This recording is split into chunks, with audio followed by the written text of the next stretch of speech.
Hello again everyone, thank you for joining me, and this is Learning the Rails and I'm Sarah. This is episode or video number 2, and this one is concentrating on building the baseboards. During the video I will be giving you some tips from things that I've learnt from other members of my club, and also as well the mistakes that I did make whilst building these baseboards and some of the problems that I also encountered. Just for a heads up, in good Blue Peter fashion, the first section will be the supplies that you need for, at least what I needed for this particular build. Continue to watch, come learn with me. So here I've unpacked the baseboards, made sure that everything is intact and is as per the instructions to make sure that I wasn't missing any parts. It also allowed me to then do a dry fit of all the component parts for both baseboards to ensure that they fitted together without any need for sanding or fettling prior to doing the proper run. I've also labelled the instructions in a way that makes more sense in my own head, as these weren't particularly clear. And here I've gathered all the materials needed for the build, and also correspondingly with some masking tape labelled the parts of the baseboard into each section as per the instructions, so that I can find them and put them together in the right order. Here in this video the kitchen roll's been moved out of the way, but we've got nails, wood glue, pins and a hammer and the instructions. With this I did also use a self-centering punch to make some small divots or holes for where the nails were going, just so that it made nailing them in a little bit easier. Here I am just looking and making sure that I've got everything, and just doing a final double check of where all the parts go. The glue has then been put on where every face will meet with another part of the baseboard. It doesn't matter if you go and put too much on, you can wipe off the excess or and also chisel it off a little bit once it's dried. This one was done without my partner, or the second pair of hands as he was known, which made the assembly of this baseboard a little bit more tricky to make it more snug at certain points, which was very useful for the first one. And here I've actually made the mistake of putting the glue on the wrong side. Let that be a lesson, double check before you start putting the glue on. Up to this point it was relatively easy by myself. Here it needed a little bit of gentle persuasion to assemble it. One of the tips being that actually if you put the middle one of the 3 parts along the longs into the long side first, it actually makes the other bits easier to get in. But sometimes it's just a case of jiggling a little bit of things up and down just to try and make it go together. And as you can see with the flip over, that did sort of come a little bit loose in one area. I'm trying here to keep everything nice and taut as I'm putting the nails in, which is where the second pair of hands is very, very useful with everything. I'm holding the hammer sort of very close to the head because it just gives me that little bit of extra control, but there was still the occasional bent nail in with everything.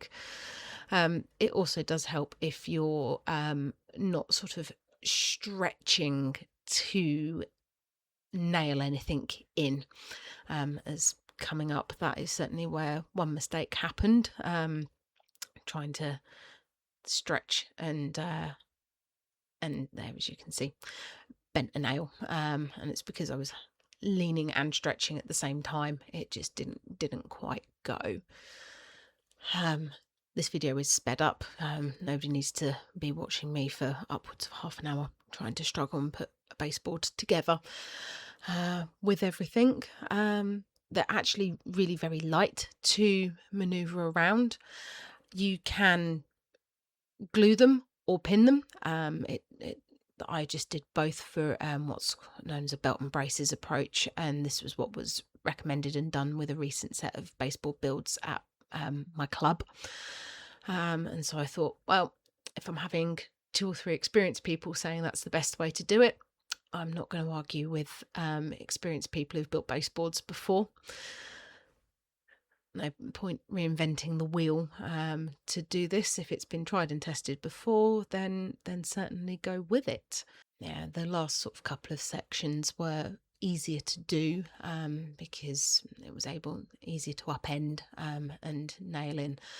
Those sort of slight divots or holes with the self-centering punch were very useful. You can also use a very thin sort of 1mm hand drill bit to put full pilot holes in for the nails. That's also another option with this.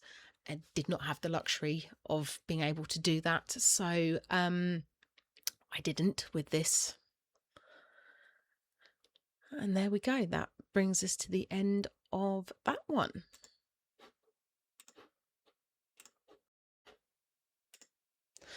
I was lucky enough to be able to borrow some sash clamps from my club to hold the baseboards together, along with some books whilst it dried. In the next section, we've got some M6 bolts, clamps, wing nuts and washers for the alignment dowels. These are bits of wood that go on each set of baseboards, and also the brass alignment pieces that you can sort of semi-see. The problem that I faced is the cross beams that I've put in the middle there. You can't have those in if you have all the alignment dowels going along the long face of this particular type of baseboard. So I've unfortunately had to do away with them on both of these. Here you can see I'm test fitting the alignment dowels to see whether or not I need the 6mm spacers, which are the same depth as the wood, or the additional 3mm spacers that have been provided. Again, it's a full dry run to see what goes where in the best combination. Make sure that I'm happy with how the wing nuts, washers and the M6 bolts go together, and make sure that I've got enough out of all the packets for what I need. New spanner to help me make sure that I can get those nice and tight so they don't work their way loose. I'm then just clearing space so that everything is ready to go. Nice tub of empty tub of used butter to store everything in. Again, I've also been lucky enough to borrow some clamps from my club to provide some extra pressure to hold all the wood together whilst it dries. And it's pretty much a similar process for how I did the baseboards, except no pinning on this particular one. A small problem that I did face is the holes where the brass alignment dowels go into sit in the baseboard long side. One of them leaks a little bit of glue into that hole, and I didn't realise until after it had dried. So I was trying to get out dried wood glue, which would have been a lot easier to have wiped out whilst it was wet. So my fault. I should have checked to make sure that I had all of those completely clear before it started to dry, basically. As I'm moving along all of these, I'm just using the wing nuts to help provide some extra pressure to stick them together, and along with those clamps as well, to just make sure that they're aligned, which is what the M6 bolts are for and recommended in the instructions. They weren't particularly clear in the fact that there were none for the additional alignment dowel pieces, so that required figuring out what to do with it. I was also lucky enough that we have a similar set of baseboards at club, and I could have a look and see how they were put together and things with all of that. Some of these bits of wood on the sort of middle 2 sections, I did actually have to cut down a little bit because they didn't fit. None of the holes lined up with it. I don't think it would have been as much of a problem if I'd done them on the short side, which is where I think they're sort of primarily designed to go. But I didn't want an end-to-end set of baseboards to create sort of like a shunting yard, as this is a 009 layout. Having it on the long side to make sort of a larger, sort of more square type section was a lot easier for all of this. I've not screwed in any of the brass alignment dowels whilst the wood is wet and drying. I wanted to make sure that everything was fully dried, and here's both sets of boards standing there drying. Everything needed about 24 hours between sections at least before I could move on to the next section. Change of clothes. This is the next day for doing this. Remember I said that some of the glue had leaked into the holes, predominantly the board closest to me and closest to the camera. The alignment dowel, just the brass section of it just did not sit flush at all, so I had to persevere and try and get the dried glue out. Just made a check of all the other holes as I've gone down. I've got them sitting up both ends so that I can actually see and double check that I'm putting all the right sections in. These holes are 6mm deep, so I'm putting the 3mm spacers into certainly one side of everything, and then the brass sections will screw into that afterwards. I don't think it would have been as much of a problem if I'd put the 3mm spacer in straight away when I put the actual square bits of the alignment dowel from the inside. In fact, actually that probably would have been easier to do both of those in one step, but because of the instruction quality on this, it wasn't possible to do so, and I wasn't thinking far enough ahead with everything. Need the bigger clamp for that one to get in, and as you can see, I've just wiped out any excess glue from in the middle. Not that I think it will be a problem on with this with the next section that's needed, but I want to just make sure that everything fits together nicely without any sort of issues and having to sort of be a bit forceful with everything. Just working my way down all of these, as everything needed a 3mm spacer.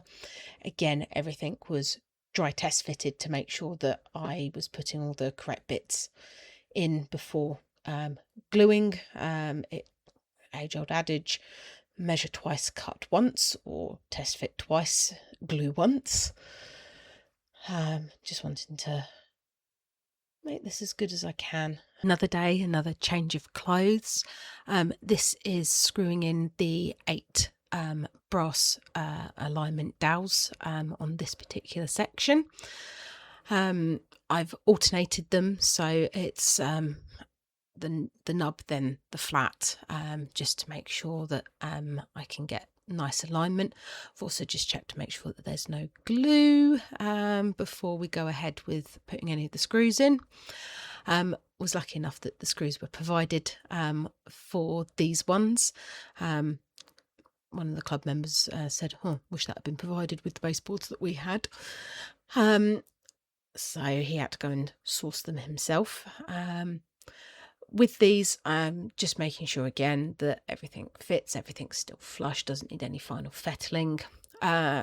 With the spacers that don't have the nubs on, it may seem obvious, but it's just showing it here, that you want to make sure that the section that's got sort of the little crevice in is upmost, so that the screw sits flush with everything, because otherwise of course the baseboards are not going to line up together and sit with no gap once they're screwed in.